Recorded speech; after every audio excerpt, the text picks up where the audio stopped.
Hi, my dear friends. This is Dr. Raj Mohammad. Welcome to history YouTube channel.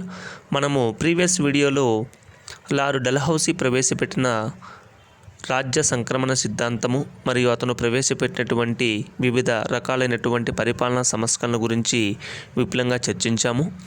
ఈ చాప్టర్లో British ఆర్థిక విధానాల వలన భారతదేశంలో ఉండేటువంటి రైతులు, గ్రామీణ వ్యవసాయదారులు మరియు ఇతరులు ఏ విధంగా నష్టపోయారు, మనము ఆర్థికంగా ఏ విధంగా బ్రిటిష్ వారు దెబ్బతీశారు అనేటువంటి విషయాల గురించి చాలా క్లియర్గా తెలుసుకుందాము.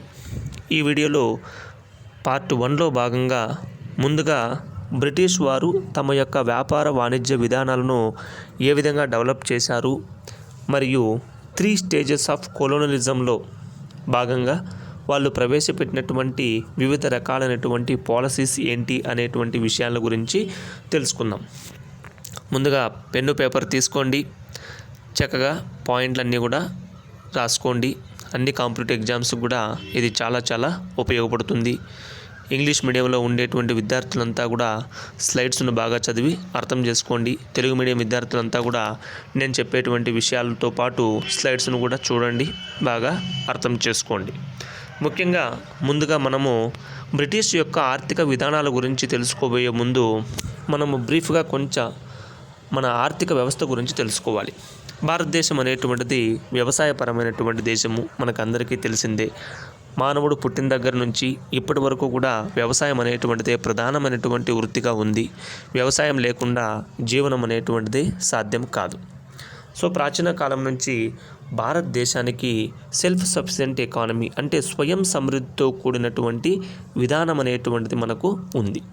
అయితే ప్రాచీన కాలం నుంచి కూడా మనము అనేక రకాలైనటువంటి దేశాలతో మంచిగా ఫారెన్ రిలేషన్స్ అనేటువంటివి మెయింటైన్ చేస్తూ ఉన్నాం. ముఖ్యంగా వ్యాపార పరంగాను, వాణిజ్యపరంగాను, దౌత్యపరంగాను అన్ని రకాలుగాను మనం ఇతర దేశాలతో మంచి సంబంధాలనే కలిగి ఉన్నాం.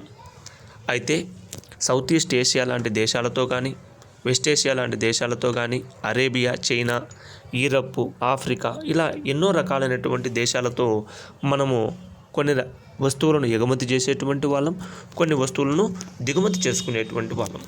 అదేవిధంగా మధ్యగ భారతదేశంలోకి వచ్చేటప్పటికి భారతదేశం అనేటువంటిది నిజంగా చెప్పాలంటే వరల్డ్ లార్జెస్ట్ ప్రొడ్యూసర్గా తయారైంది. అంటే వస్తువులను ఉత్పత్తి చేయడంలో ప్రపంచంలోనే అతిపెద్ద దేశంగా కూడా అవతరించింది.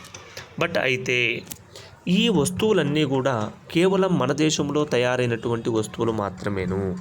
మనం ఎప్పుడూ కూడా ప్రాచీన కాలం నుంచి కూడా ఎక్కువ శాతం అంతా కూడా ఎగుమతులు చేస్తూ ఉన్నాము, తక్కువ శాతం మాత్రమే దిగుమతులు అనేటువంటి మనము చేసుకుంటూ ఉన్నాం. బట్ అయితే ఇక్కడ కానీ మీరు చూడొచ్చు, కాటను, సిల్క్, స్పైసెస్ అంటే సుగంధ ద్రవ్యాలు, ఇండిగో అంటే నీలిమందు, షుగర్ అంటే చక్కెర, డ్రగ్స్ అంటే మీకు అందరికీ తెలుసు. నెక్స్ట్ ప్రీసియస్ స్టోన్స్ విలువైనటువంటి రాళ్ళు, మెటల్స్, వివిధ రకాలైనటువంటి ఆర్ట్కు సంబంధించినటువంటివన్నీ కూడా మనము ఉత్పత్తి చేసేటువంటి వాళ్ళము. ఈ ఉత్పత్తి చేసినటువంటి వస్తువులన్నింటినీ కూడా విదేశాలకు ఎగుమతి చేసేటువంటి వాళ్ళం. అంటే మనము నిజంగా సెల్ఫ్ సఫిషియెంట్ ఎకానమీ, స్వయం సమృద్ధి అనేటువంటిది అప్పట్లోనే మనం సాధించడం అనేటువంటిది జరిగింది. అయితే కేవలం గోల్డ్ లాంటివి మరియు సిల్వర్ లాంటి కొన్ని రకాలైనటువంటి వస్తువులను మాత్రమే మనము దిగుమతి చేసుకుంటూ ఉన్నాము అప్పటి నుంచి కూడా. అయితే మధ్యయుగంలో కూడా వ్యాపార వాణిజ్యాలు సక్రమంగా అభివృద్ధి చెందాయి. కానీ మొఘల్ చక్రవర్తి ఔరంగజేబు కాలంలోకి వచ్చేటప్పటికి కొంతవరకు వ్యాపార వాణిజ్యం అనేటువంటిది కొంతవరకు స్లో అయినటువంటి మాట వాస్తవమే. ఎందుకంటే ఎక్కువ శాతం అంతా కూడా యుద్ధాలతో పూర్తిగా సతమతం అవడం వలన, అంతేకాకుండా ఒక రకమైనటువంటి రాజకీయ అనైక్యత అనేటువంటిది చోటు చేసుకోవడం వల్ల ఒక రకంగా చెప్పాలంటే వ్యాపార వాణిజ్యంలో కొంతవరకు ఒడిదుడుకులు ఎదుర్కొన్నాయనడంలో ఎటువంటి సందేహము కూడా లేదు. అయితే అదే టైంలోనే మనం చూడొచ్చు 17వ శతాబ్దం నుంచి కూడా ఇంకా బ్రిటిష్ వాళ్ళు మరియు ఇతర యూరోపియన్ దేశాల వాళ్ళు భారతదేశానికి రావడం అనేటువంటిది జరుగుతూ ఉంది. సో ఈ భారతదేశంలోకి ఈ వివిధ రకాలైనటువంటి యూరోపియన్స్ అంతా కూడా రావడం వలన, ముఖ్యంగా పోర్చుగీస్ గారు కానీ, డచ్ వారు కానీ, డేనిష్లు కానీ, ఇంగ్లీష్ కానీ, ఫ్రెంచ్ కానీ వీళ్ళంతా రావడం వలన వాళ్ళల్లో వాళ్ళకి తీవ్రమైనటువంటి పోటీ వాతావరణం ఏర్పడింది. ఎందుకు? వాళ్ళు వచ్చిందే వ్యాపారం చేయడానికి. వ్యాపారం చేసి విపరీతంగా లాభాలు ఆర్జించాము అనేటువంటి ఒక దృఢమైనటువంటి సంకల్పంతో భారతదేశానికి వచ్చారు.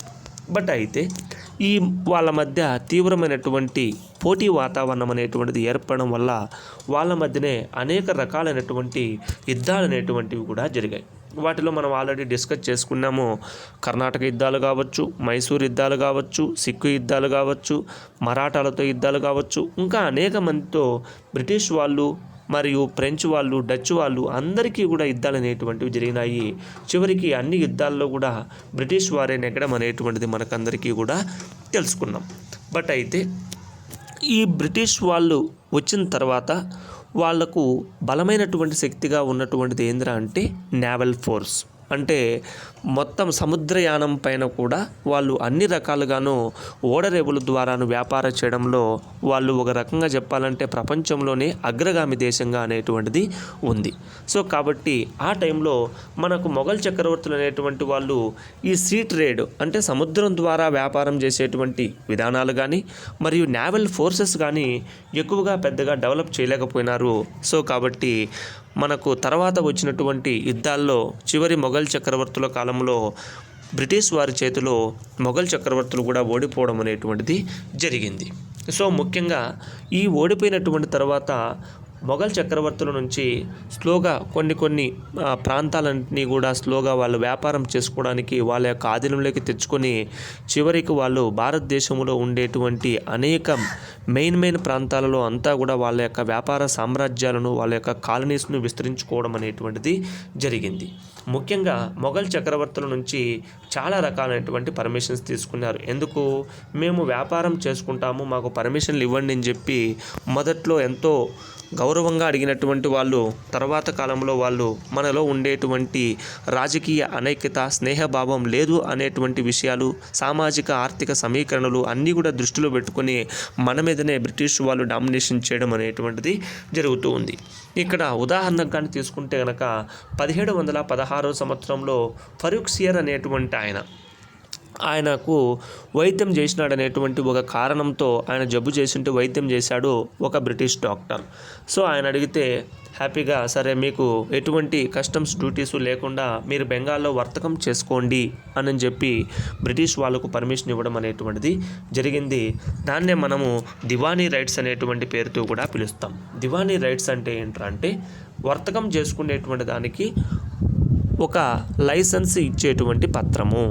అంటే they have got permission from the Mughal emperors. ఎక్కడెక్కడ చేసుకోవచ్చు? బెంగాల్లో చేసుకోవచ్చు, బీహార్లో చేసుకోవచ్చు, మరియు ఒరిస్సాలో కూడా చేసుకోవచ్చు. అంటే ఎక్కడైతే ఓడరేవు ప్రాంతాలు ఉన్నాయో, ఎక్కడైతే వాళ్ళకు సముద్ర మార్గానికి దగ్గరగా ఉండేటువంటి ప్రాంతాలు ఉంటాయో అక్కడ వాళ్ళ యొక్క కాలనీస్ని ఏర్పాటు చేసుకొని వ్యాపారం చేయడం అనేటువంటిది బాగా స్టార్ట్ చేయడం అనేటువంటిది జరిగింది. అంతేకాకుండా దీన్ని అవకాశంగా తీసుకొని 1700 సంవత్సరంలో ఒక చట్టాన్ని జారీ చేశారు. 1720లో కూడా ఒక చట్టాన్ని జారీ చేశారు. ఈ చట్టం ప్రకారం ఏంట్రా అంటే కేవలం భారతదేశంలోనే కాదు, ఆసియా ఖండంలో ఉత్పత్తి అయ్యేటువంటి వస్తువులు ఏవైతే ఉంటాయో, ముఖ్యంగా కొన్ని వస్తువులు కానీ, సిల్క్ కానీ, లేకపోతే ప్రింటెడ్కు సంబంధించినటువంటి మెటీరియల్ కానీ, రైడ్ క్యాలికోస్ అనేటువంటి ఒక రకమైనటువంటి పదార్థం కానీ, ఇవన్నీ కూడా ఏంటివి చాలా విలువైనటువంటివి. అప్పట్లో ఇంగ్లాండ్ దేశానికి ఎగుమతి చేసేటువంటి వాళ్ళు. సో ఇవన్నీ కూడా ఎక్స్పోర్ట్ చేయకూడదు అని చెప్పి వాటిని పూర్తిగా ప్రొహిబిట్ చేయడం అనేటువంటిది జరిగింది. అంటే మన భారతీయ వస్తువులపైన ఎప్పటి నుంచో కూడా వాళ్ళకు ఒక కన్ను అనేటువంటిది ఉంది. ఎందుకంటే వాళ్ళ వస్తువులను ఎక్కువగా ఉత్పత్తి చేసుకోవాలి, మన వస్తువులను పూర్తిగా తగ్గించి వేయాలి అనేటువంటిది వాళ్ళ యొక్క ప్రధానమైనటువంటి ఉద్దేశంగా మనకి ఇక్కడ కనపడుతూ ఉంది. అందువల్ల ఏమైందంటే దానివల్ల మన భారతదేశంలో ఉండేటువంటి కొన్ని రకాలైనటువంటి ఉత్పత్తులు తగ్గిపోవడం వల్ల, ముఖ్యంగా హ్యాండ్లూమ్ ఇండస్ట్రీ అంటే మనము చేతి వృత్తుల పరిశ్రమ అనేటువంటి పేరుతో పిలుస్తాం. ఈ చేతి వృత్తుల పరిశ్రమలో పనిచేసేటువంటి చిన్న తరహా పరిశ్రమలన్నీ కూడా పూర్తి స్థాయిగా దెబ్బతినడం అనేటువంటిది కూడా బ్రిటిష్ వారి కాలంలోనే జరగడము జరిగింది. అంతేకాకుండా మనకు 1864 బాక్సార్ యుద్ధంలో ఓడిపోయిన తర్వాత బ్రిటిష్ వారు అక్కడ విజయం సాధించిన తర్వాత మన భారతదేశంలో ఉండేటువంటి ఆర్థిక వ్యవస్థ అంతా కూడా బ్రిటిష్ ఆర్థిక వ్యవస్థకు ట్రాన్స్ఫార్మ్ కావడం అనేటువంటిది కూడా ఇక్కడ మనము గమనించవచ్చు. ఎందుకంటే 1757లో ప్లాసీ యుద్ధంలో బ్రిటిష్ వారు గెలిచారు, బాక్సార్ యుద్ధంలో కూడా బ్రిటిష్ వారు గెలిచారు. సో కాబట్టి మన భారతదేశంలో ఉండేటువంటి ఆర్థిక వ్యవస్థ ఒక రకంగా చెప్పాలంటే ఇంగ్లాండ్కు దేశానికి ట్రాన్స్ఫార్మ్ కావడం అనేటువంటిది జరిగింది. అప్పటి వరకు కూడా మనకు మిగులు ఉత్పత్తులు అనేటువంటివి ఉన్నాయి. ఈ మిగులు ఉత్పత్తులన్నీ కూడా ఒక రకంగా చెప్పాలంటే ఇంగ్లాండ్ దేశానికి తరలిపోవడం అనేటువంటిది స్టార్ట్ అయింది. కాబట్టి దీన్నే transformation of Indian economy into colonial economy అనేటువంటి పేరుతో చరిత్రకారులు వ్యాఖ్యానించడం అనేటువంటిది జరిగింది. అంతేకాకుండా ఇక్కడ మీరు కానీ చూసినట్టయితే కనుక బ్రిటిష్ వారి యొక్క ప్రధానమైనటువంటి విధానం ఏంట్రా అంటే వాళ్ళు భారతదేశంలో ఉండేటువంటి ఎక్కడైతే ఫ్యాక్టరీస్ ఉన్నాయో ఆ ఫ్యాక్టరీస్ నెలకొల్పి దాని ద్వారా విపరీతమైనటువంటి వ్యాపారాలు చేసి లాభాలు ఆర్జించాలనేటువంటిది వాళ్ళ యొక్క ప్రధానమైనటువంటి ఉద్దేశం. సో అందుకోసము ప్లాసీ అండ్ బాక్సార్ యుద్ధాల్లో విజయం సాధించిన తర్వాత వాళ్ళ యొక్క యాటిట్యూడ్ కానీ వాళ్ళ యొక్క మైండ్ సెట్లో కానీ అనేక రకాలైనటువంటి మార్పులు వచ్చాయి. ముఖ్యంగా వాళ్ళ యొక్క వ్యాపార వాణిజ్య విధానము అప్పటి వరకు కూడా మనపైన ఆధారపడి ఉండేది. ఇప్పుడు ఒక్కసారిగా చేంజ్ అయిపోయి అప్పటి వరకు అంటే పోటీ అనేటువంటిది ఉన్నింది. ఎందుకు? ఇతర యూరోపియన్ దేశాల వాళ్ళు కూడా ఉన్నారు. ఉదాహరణకు పోర్చుగీస్ కావచ్చు, డచ్ కావచ్చు, ఫ్రెంచ్ వాళ్ళు కావచ్చు, వాళ్ళు తీవ్రమైనటువంటి పోటీని ఇచ్చారు. కానీ 1764 సంవత్సరం తర్వాత వాళ్ళ యొక్క అధికారం అనేటువంటిది నామమాత్రమైంది. కాబట్టి బ్రిటిష్ వారి యొక్క అధికారం అనేటువంటిది బాగా పెరిగింది. కాబట్టి ఆటోమేటిక్గా బ్రిటిష్ వారు ఇక్కడ ఏకస్వామ్యమయ్యారు. అందుకే దాన్ని మోనోపోలిస్టిక్ ఎకానమీ అనేటువంటి పేరుతో పిలుస్తాం. అంటే ఏకస్వామ్య విధానం. ఇంకా బ్రిటిష్ వాళ్ళు తప్ప వేరే వాళ్ళు లేకుండా పోయారు ఆర్థిక పరంగా. సో అందుకే బ్రిటిష్ వాళ్ళు ఏం చేశారంటే ఎక్కువ శాతం అంతా కూడా భారతదేశంలో తయారయ్యేటువంటి వస్తువులన్నింటినీ కూడా ఇంగ్లాండ్ దేశానికి ఎగుమతులు చేయడం ప్రారంభించారు. అంతేకాకుండా ఇంగ్లాండ్ దేశం నుంచి మనం దిగుమతి చేసుకునేటువంటి వస్తువులు ఏవైతే ఉన్నాయో వాటిని పూర్తిగా నిషేధించడం కూడా జరిగింది. ఉదాహరణకు మనం ఇక్కడ తీసుకున్నట్టయితే కనుక మనం బులియన్ అంటే మనము సిల్వర్ కానీ గోల్డ్ కానీ దీనంతా కూడా బులియన్ మార్కెట్ అనేటువంటి పేరుతో పిలుస్తాం. సో అప్పట్లో మనం ఇంగ్లాండ్ దేశం నుంచి ఈ వస్తువులు దిగుమతి చేసుకునేటువంటి వాళ్ళు. ఇంగ్లాండ్ వాళ్ళు ఏం చేశారు? ఈ వస్తువులు మన దేశానికి రాకుండా బ్యాన్ చేయడం అనేటువంటిది కూడా జరిగింది. అంతేకాకుండా 1769 సంవత్సరంలోకి వచ్చేటప్పటికి కోర్ట్ ఆఫ్ డైరెక్టర్స్ అనేటువంటి వాళ్ళు, అంటే ఈ కోర్ట్ ఆఫ్ డైరెక్టర్స్ అంటే ఏంది? మొత్తము కంపెనీనంతా కూడా నడిపించేటువంటి ప్రధానమైనటువంటి వ్యవస్థ ఈ కోర్ట్ ఆఫ్ డైరెక్టర్స్ అనేటువంటి వాళ్ళు ఒక ఆర్డర్ను పాస్ చేశారు. ఏమైనా పాస్ చేశారు?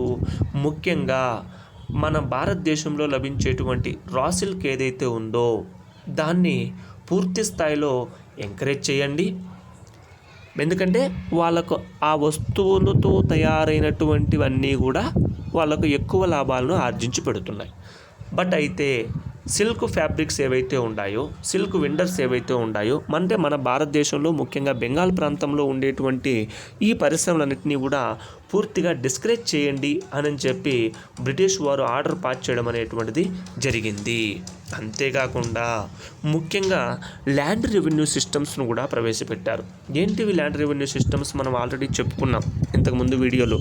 బ్రిటిష్ వారు మహల్వారీ విధానము, జమీందారీ విధానము మరియు రైత్వారీ విధానం అనేటువంటి 3 రకాలైనటువంటి సిద్ధాంతాలను రెవెన్యూ సిస్టాన్ని ప్రవేశపెట్టారు. అంటే ఇవన్నీ కూడా బ్రిటిష్ వారికి ఎక్కువ శాతం ఆదాయాన్ని తెచ్చిపెట్టేటువంటి మార్గాలుగానే ఉన్నాయి. కానీ భారతీయులకు మాత్రం ఎటువంటిగాను ఇది ఉపయోగపడలేదు.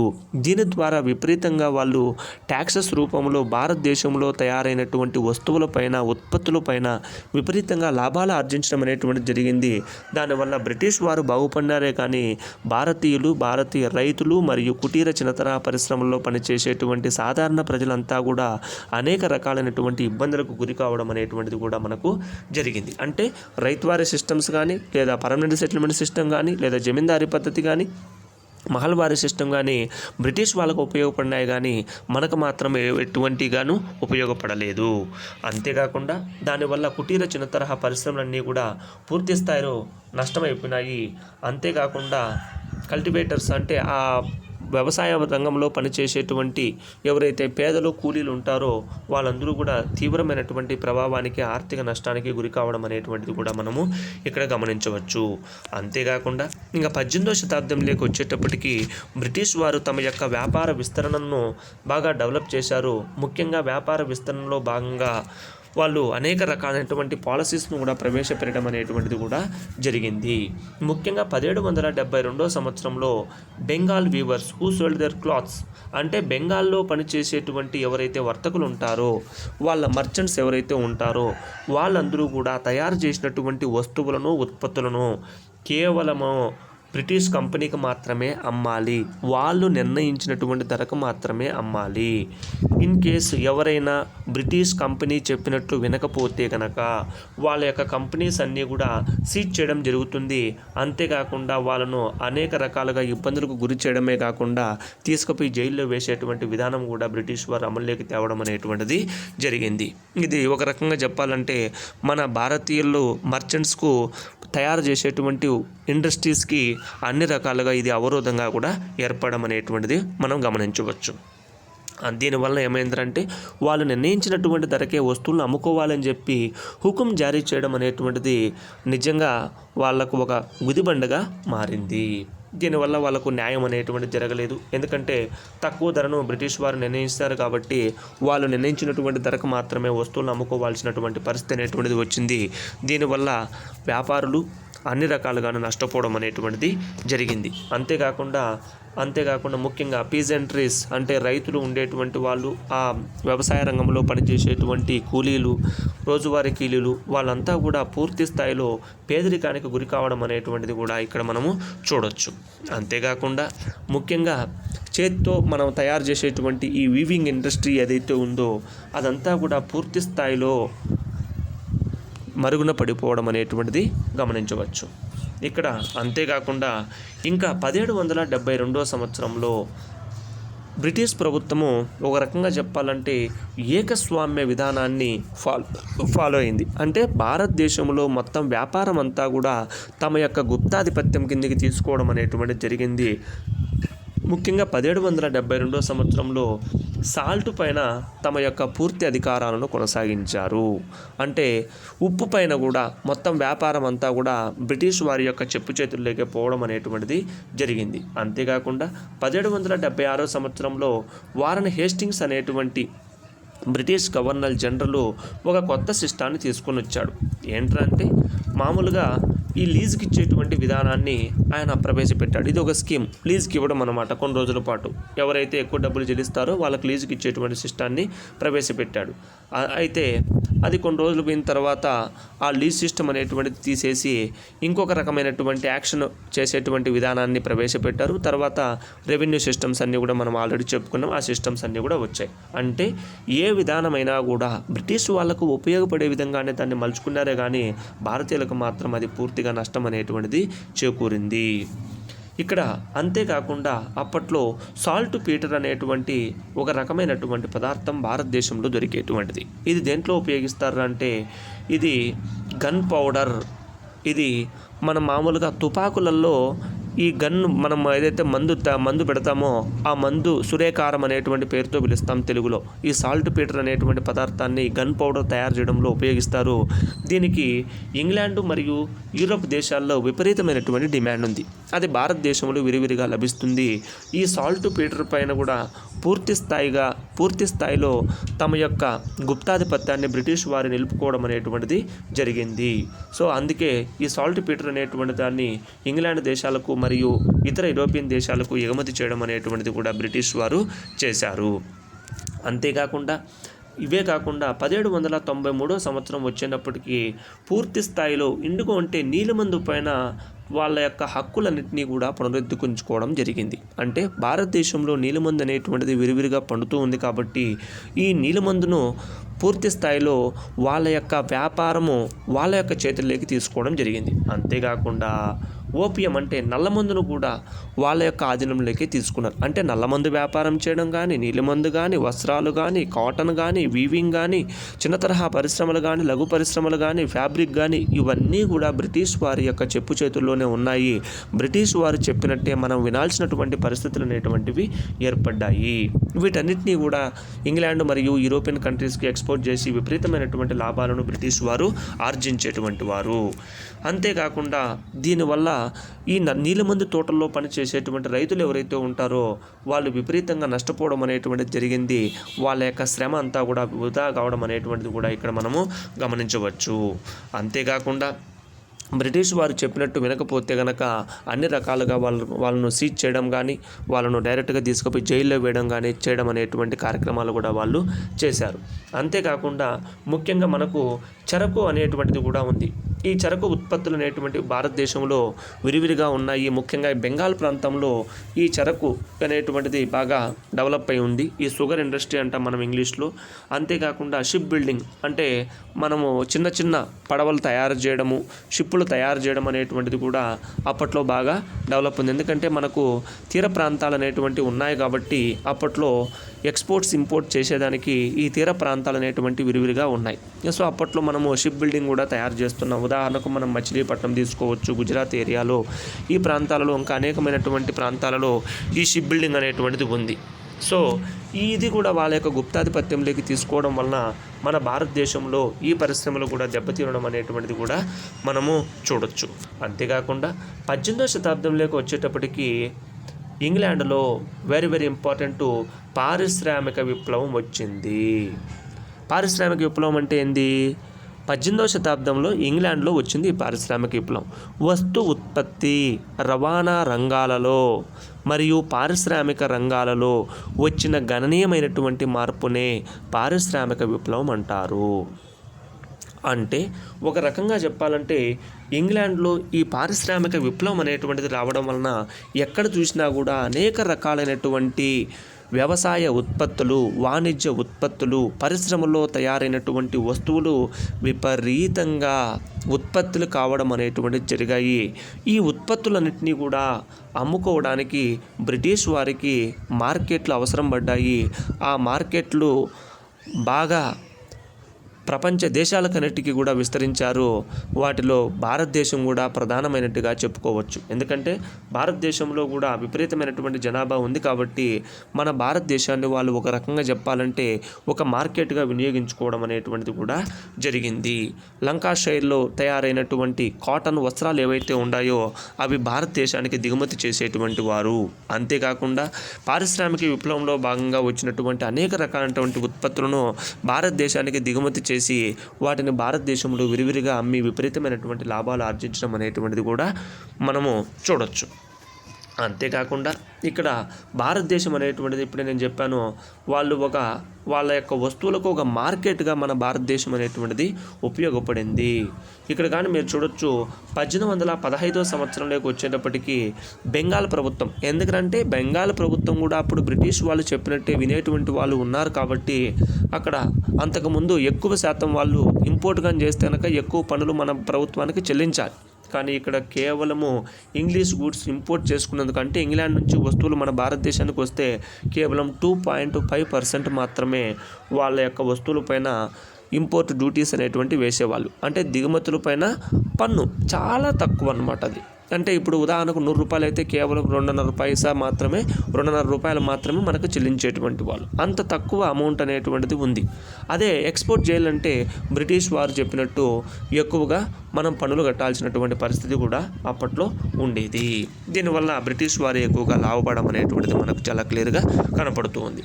దీనివలన మొత్తము భారతదేశంలో ఫారెన్ గూడ్స్కు ఎక్కువ డిమాండ్ అనేటువంటిది కూడా పెరిగింది. ఎందుకంటే మన వాళ్ళు కూడా అప్పటి వరకు చూడనటువంటి కొత్త రకాలైనటువంటి వస్తువులన్నింటినీ కూడా చూసిన తర్వాత ఒక్కసారిగా నాణ్యత విషయంలో కానీ అన్ని కలర్స్ విషయంలో కానీ మనకంటే కూడా కొంచెం మంచి బ్రాండెడ్ వస్తువులను వాళ్ళు ఉత్పత్తులు చేయడం వల్ల మనం అన్ని రకాలుగాను అట్రాక్ట్ కావడం జరిగింది.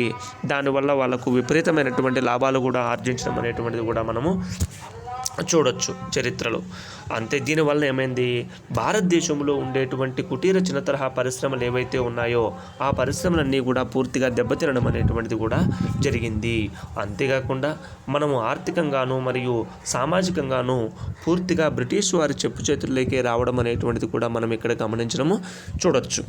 సో దీనివల్ల మనము సామాజికంగాను ఆర్థికంగాను విపరీతంగా మనము బ్రిటిష్ వారి చేతిలో నష్టపోవడం అనేటువంటిది జరిగింది.